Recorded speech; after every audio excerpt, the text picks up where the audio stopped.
Hello friends, आपका अपने channel study for genius में स्वागत है फ्रेंड्स। और जो सेशन ये लेकर आए हैं फ्रेंड्स, रोज़ की तरह हम 30 क्वेश्चन इसमें भी आज देखने वाले हैं। GK, GS, current affair and आपका जो है साइंस के क्वेश्चन रहेंगे। साइंस में आपका फिजिक्स, केमिस्ट्री, बायो के क्वेश्चन रहेंगे। इकोनॉमिक्स से रिलेटेड क्वेश्चन रहेंगे और आपका हिस्ट्री एंड जियोग्राफी और साथ ही साथ में इंडियन कॉन्स्टिट्यूशन के भी क्वेश्चन आपके साथ ही साथ रहेंगे फ्रेंड्स। तो सेशन में आप बस बने रहिएगा, हम लोग क्वेश्चन करने वाले हैं, बहुत ज़्यादा करने वाले हैं, 30 क्वेश्चन। और फ्रेंड्स, ये जो हमारी सीरीज़ चल रही है, हर एक क्वेश्चन आपका इम्पॉर्टेंट है इस सीरीज़ में। तो आप लोग बस बने रहिएगा और वीडियो को ज़्यादा से ज़्यादा अपने फ्रेंड्सों के साथ शेयर कीजिएगा। तो स्टार्ट करते हैं। 40 तक हम लोग कंप्लीट कर चुके हैं और आज 41 क्वेश्चन से देखने वाले हैं।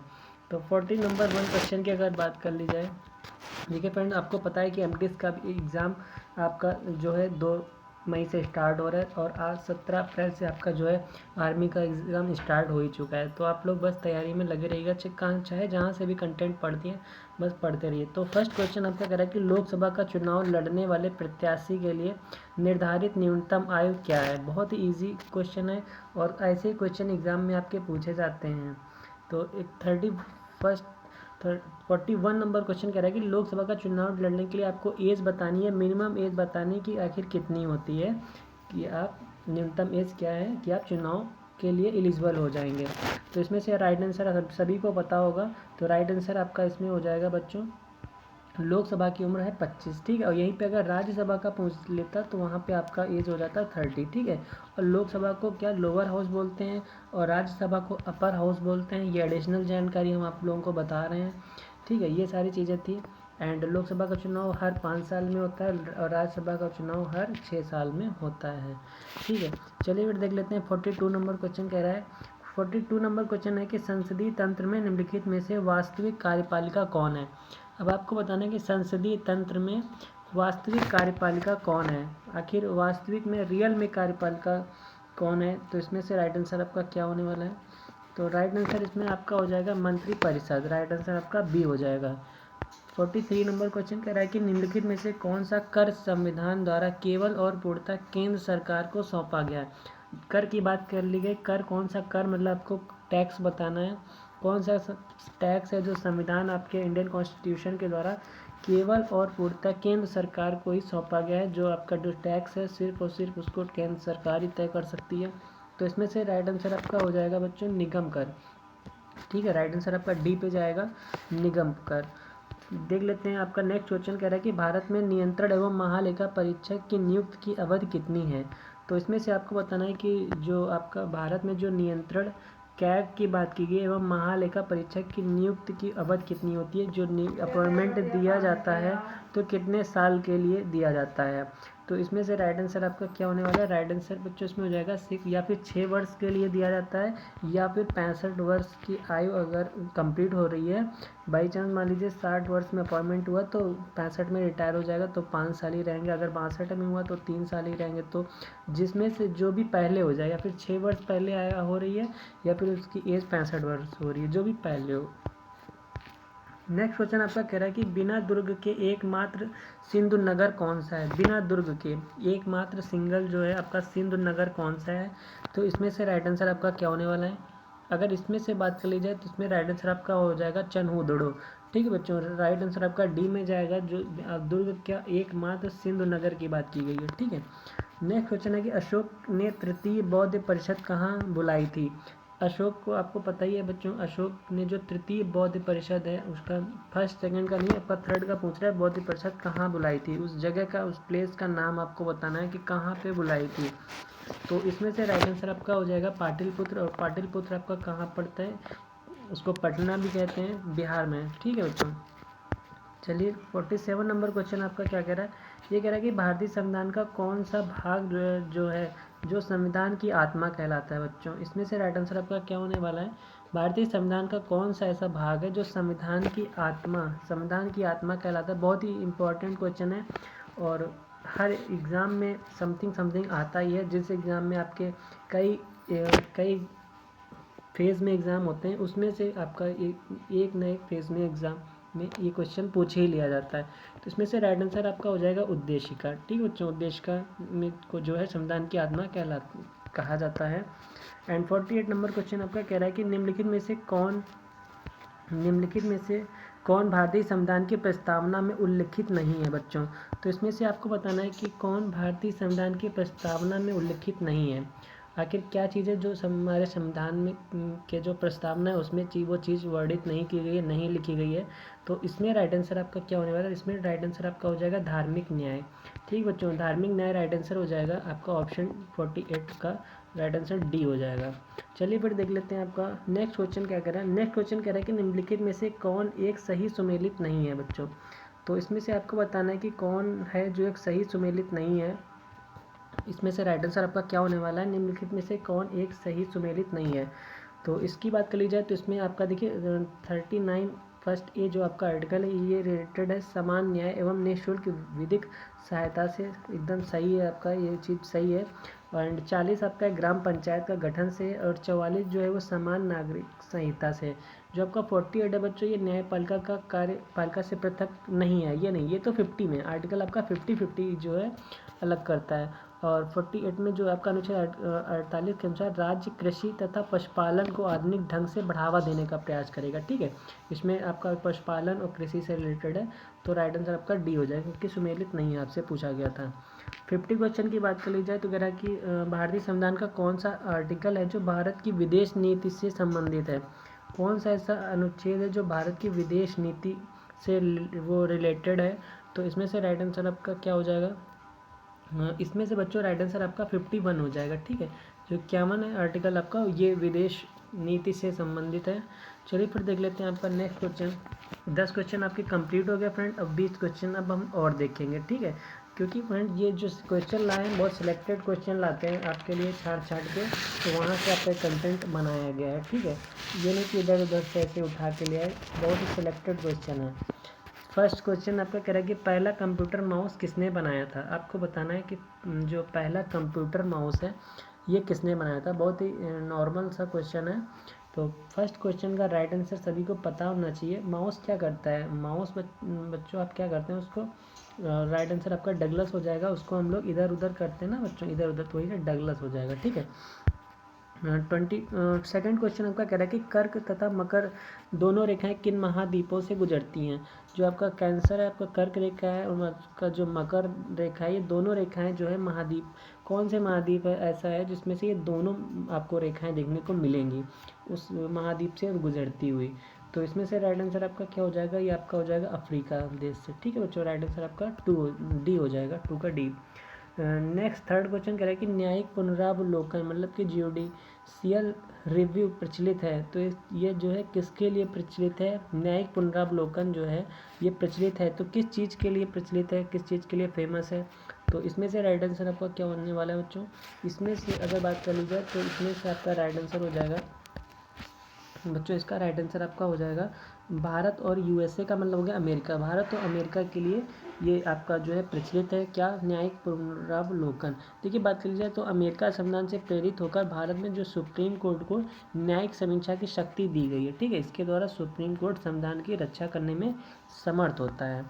4th नंबर क्वेश्चन की बात कर ली जाए तो पौधे किस प्रक्रिया से प्रजनन करते हैं बच्चों। बहुत ही इंपॉर्टेंट क्वेश्चन है, ये बायो से रिलेटेड क्वेश्चन है। पौधे किस प्रक्रिया से प्रजनन करते हैं। तो इसमें से राइट आंसर आपका क्या होने वाला है, तो बच्चों इसकी बात कर लीजिए तो राइट आंसर आपका हो जाएगा परागकण। ये आपका बच्चों बहुत ही ये आपका देखिए एक तो ये आपका बायो से रिलेटेड भी है, प्लस आपका EVS से भी रिलेटेड है, इन्वायरमेंट से। ठीक है, उसमें से भी आपका एक टॉपिक है। 5th नंबर कह रहा है क्या कह रहा है, कह रहा है कि मॉन्टेग्यू चेम्सफोर्ड सुधार का परिणाम था। तो किस चीज़ का ये परिणाम था, कौन सा ऐसा एक्ट आया था जिससे मॉन्टेग्यू चेम्सफोर्ड सुधार हुआ था। तो इसमें से राइट आंसर आपका हो जाएगा 1919, मतलब कि 1919 का जो एक्ट आया था बच्चों उससे जो है मॉन्टेग्यू चेम्सफोर्ड में सुधार का रिजल्ट देखने को मिले थे। ठीक है, 6 नंबर क्वेश्चन कह रहे हैं कि भारत में पुरातत्व विभाग का पिता निम्न में से किसे माना जाता है। तो इसमें से आपका क्या आंसर जाएगा, भारत में जो पुरातत्व विभाग है बच्चों उसका जो पिता फादर उस किसे माना जाता है, मतलब उन्होंने स्टार्ट किया था इस चीज़ को तो उन्हीं को फादर कहा जाता है। किस विभाग को, पुरातत्व विभाग को। तो इसमें से राइट आंसर आपका क्या होने वाला है, तो अगर बात कर ले इसमें तो आपका राइट आंसर हो जाएगा अलेक्जेंडर कनिंघम। ठीक है, राइट आंसर आपका क्या हो जाएगा, अलेक्जेंडर कनिंघम। और ये इन्होंने कब इसकी स्थापना की थी बच्चों, तो आपको ध्यान रखना है 1861 ईस्वी में की थी, ठीक है, इन्होंने की थी इसकी स्थापना। चलिए फिर देख लेते हैं 7 नंबर क्वेश्चन है कि किस युद्ध ने भारत में ब्रिटिश प्रभुत्व को स्थापित किया। देखिए ऐसे ही क्वेश्चन आपके एग्जाम में पूछे जाते हैं। किस युद्ध ने भारत में ब्रिटिश प्रभुत्व को स्थापित किया था, ऐसा कौन सा युद्ध था जो भारत में ब्रिटिश प्रभुत्व की स्थापना कर दी गई थी। तो इसमें से राइट आंसर आपका क्या होने वाला है, इसमें से राइट आंसर आपका हो जाएगा जो बक्सर का युद्ध हुआ था बच्चों, उस टाइम पीरियड में आपका जो है ये ब्रिटिश प्रभुत्व की स्थापना की गई थी, ठीक है। चलिए फिर 8 नंबर क्वेश्चन क्या कह रहा है कि किस वैदिक ग्रंथ में वर्ड शब्द का सर्वप्रथम उल्लेख मिलता है। आखिर ऐसा कौन सा ग्रंथ है। देखिए 4 ही ग्रंथ हैं, हमने बताया था, ऋग्वेद, सामवेद, यजुर्वेद, अथर्ववेद, ठीक है। उसमें से आपका वर्ड शब्द जो है सर्वप्रथम उल्लेख कहाँ मिलता है। आपको वर्ड जो शब्द है, जो एक वर्ड है, जो एक वर्ड है, शब्द है, वो आपको किस वेद में देखने को सबसे पहले मिला था, तो ये आपको ऋग्वेद में देखने को मिला था, ठीक है। 9 नंबर क्वेश्चन कह रहा है कि प्राचीन सिक्कों पर वीणा बजाते हुए दिखाया गया हिंदू राजा था। आखिर ऐसा कौन सा हिंदू राजा था जो पुराने ज़माने में, जो प्राचीन टाइम में जो सिक्के चलते थे उसमें वो वीणा बजाते हुए आपको मिलेंगे। अगर आप देखना चाहते हैं तो देख सकते हैं गूगल वगैरह पे, तो उसमें वो जो ऐसा हिंदू राजा था वो वीणा बजाते हुए आपको सिक्कों पे देखने को मिलेगा। तो इसमें से राइट आंसर क्या हो जाएगा, राइट आंसर आपका हो जाएगा समुद्रगुप्त, ठीक है। समुद्रगुप्त आपको वीणा बजाते हुए उन सिक्कों में देखने को मिलेंगे। 10 नंबर क्वेश्चन कह रहा है कि दिए गए कथनों में कौन सा असत्य है। आपको बताना है कि कौन सा रॉन्ग है, मतलब कि 3 राइट है और एक आपका गलत है, वही आपको बताना है असत्य वाला। तो इसमें से राइट आंसर आपका हो जाएगा बुध एवं शुक्र ग्रह का कोई उपग्रह नहीं है। तो एग्जैक्टली सही बात है, कोई उपग्रह नहीं है, बुध और शुक्र का कोई उपग्रह नहीं है, बाकी सभी के। शुक्र को पृथ्वी की बहन तथा प्रेशर कुकर कहा जाता है, बिल्कुल कहा जाता है। सौर मंडल का सबसे बड़ा ग्रह बृहस्पति है, हाँ जी बिल्कुल है। अरुण ग्रह को लाल ग्रह कहा जाता है, नहीं, लाल ग्रह तो मंगल को कहा जाता है ना, तो आपका ये आंसर आपका गलत हो जाएगा, बट क्वेश्चन के अकॉर्डिंग आपका ये राइट आंसर हो जाएगा, ठीक है। 11 नंबर क्वेश्चन क्या कह रहा है कि बादल किसका कोलाइडी परिक्षेपण है। आपको बताना है जो बादल है वो किसका कोलाइडी परिक्षेपण है। तो इसमें से राइट आंसर आपका क्या होने वाला है, इसमें से राइट आंसर आपका हो जाएगा बच्चों वायु के परिक्षेप माध्यम में जल बिंदु जो है वही आपका क्या है, कोलाइडी परिक्षेपण है, किसका है, तो बादल का है। राइट आंसर आपका डी हो जाएगा। 12 नंबर क्वेश्चन कह रहा है कि भारत में चौथी अवस्था क्या होती है बच्चों। तो आपको बताना है कि जो पदार्थ होता है, जो आपको पता है, जो पदार्थ होते हैं, मैटर जिसे बोलते हैं, पदार्थ की जो चौथी अवस्था होती है, एक तो ठोस, द्रव, गैस होती है, तो उसकी जो चौथी अवस्था होती है वो क्या होती है, उसका नाम आपको बताना है। तो इसमें से राइट आंसर आपका हो जाएगा प्लाज्मा होती है, वो आपकी 4th स्टेज होती है। एंड 13 नंबर क्वेश्चन करें कि लैम्बर्ट का जो उन्होंने दिया था, कौन सा नियम दिया था, वो आप किससे रिलेशन है। जो लैम्बर्ट का फ्रेंड्स कोज्जिया का नियम दिया था, लैम्बर्ट का कोज्जिया नियम बहुत ही फेमस है, तो आपको बताना है किससे रिलेटेड है बच्चों। इसमें से आपको बताना है कि ये चीज़ किससे रिलेटेड है, तो ये आपका रिलेटेड है प्रदीप्त से। राइट आंसर आपका क्या हो जाएगा, ऑप्शन आपका प्रदीप्त में जाएगा, राइट आंसर डी पे जाएगा, ठीक है। फिर देख लेते हैं आपका 14 नंबर क्वेश्चन क्या कह रहा है। 14 नंबर क्वेश्चन क्या है कि निम्नलिखित में से कौन सा नियम इस कथन का वैध ठहराता है। मतलब कि वैध का मतलब हो गया आपका वैलिड है, जो कि वैलिड है तो सही है कि द्रव्य का न सृजन किया जा सकता है न विनाश। तो ऐसा कौन सी चीज़ है जो कि इस 4 ऑप्शन के अकॉर्डिंग सही है। तो इसमें से राइट आंसर आपका हो जाएगा द्रव्यमान संरक्षण का जो आपका नियम है बच्चों, यही है कहलाता है, ठीक है। 15 नंबर क्वेश्चन कह रहे हैं कि डेसिबल इकाई का प्रयोग किया जाता है, तो किस में किया जाता है। डेसिबल इकाई का जो यूज़ किया जाता है, प्रयोग किया जाता है, वो किस चीज़ में किया जाता है। इसमें राइट आंसर आपका क्या होने वाला है। तो 15 नंबर का राइट आंसर आपका हो जाएगा ध्वनि की तीव्रता के लिए जो है डेसिबल इकाई का यूज़ किया जाता है। 16 नंबर क्वेश्चन है रासायनिक ऊर्जा का विद्युत ऊर्जा में रूपांतरण क्या कहलाता है। ये चीज़ किस में होती है, रासायनिक ऊर्जा का विद्युत ऊर्जा इलेक्ट्रिक एनर्जी में जो आपका कन्वर्ट होता है वो क्या कहलाता है। तो ये आपका किस में होता है, ये आपका बैटरी में होता है, ठीक है। राइट आंसर आपका सी में जाएगा। एंड 17 नंबर क्वेश्चन कह रहे हैं कि निम्नलिखित में से कौन सा पेट्रोलियम मोम है। बच्चों बताना कि पेट्रोलियम मोम है, तो कौन सा पेट्रोलियम मोम है, किस चीज़ में पेट्रोलियम मोम पाया जाता है। ऐसा कौन सा मोम है जिसमें पेट्रोलियम मोम पाया जाता है। तो इसमें राइट आंसर आपका हो जाएगा पैराफिन मोम, ठीक है। पैराफिन मोम जो है आपका, उसमें पेट्रोलियम मोम पाया जाता है। 18 नंबर क्वेश्चन कह रहा है कि कोयले की किस किस्म में मूल पादप द्रव के अभिगेयी अवशेष पाए जाते हैं। बच्चों कोयले की ऐसा कौन सा किस्म है जिसमें मूल पादप द्रव के अभिगेयी अवशेष पाए जाते हैं? तो इसमें से राइट आंसर आपका क्या हो जाएगा? इसमें से राइट आंसर आपका हो जाएगा पीट। जो पीट आपको पता है जो आपका एक कोयला होता है जो कि 4th नंबर का होता है, मतलब कि कह सकते हैं कि फर्स्ट नंबर पे तो एंथ्रेसाइड होता है, फिर आपका बिटुमिनस, फिर लिग्नाइट थर्ड पे होता है, 4th नंबर पे आपका आता है। 4 प्रकार के होते भी हैं, और जो आपका पीट कोयला है वो मूल पादप द्रव के अभिगेयी अवशेष पाए जाते हैं इसमें। ठीक है। 19 नंबर क्वेश्चन कह रहा है कि विभिन्न जातियों के ex-situ संरक्षण के लिए निम्न में से कौन सा उद्दिष्ट है?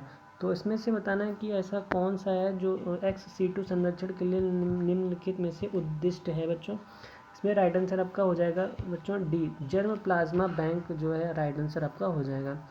ठीक है। 20 नंबर क्वेश्चन कह रहा है कि निम्नलिखित में से कौन सा धातु अन्य धातुओं के साथ अमलगम बनाती है? तो आपको बताना है कि ऐसा कौन सी धातु है जो अन्य धातुओं के साथ में मिलकर अमलगम बनाती है। तो इसमें से राइट आंसर आपका क्या होने वाला है बच्चों फ्रेंड्स?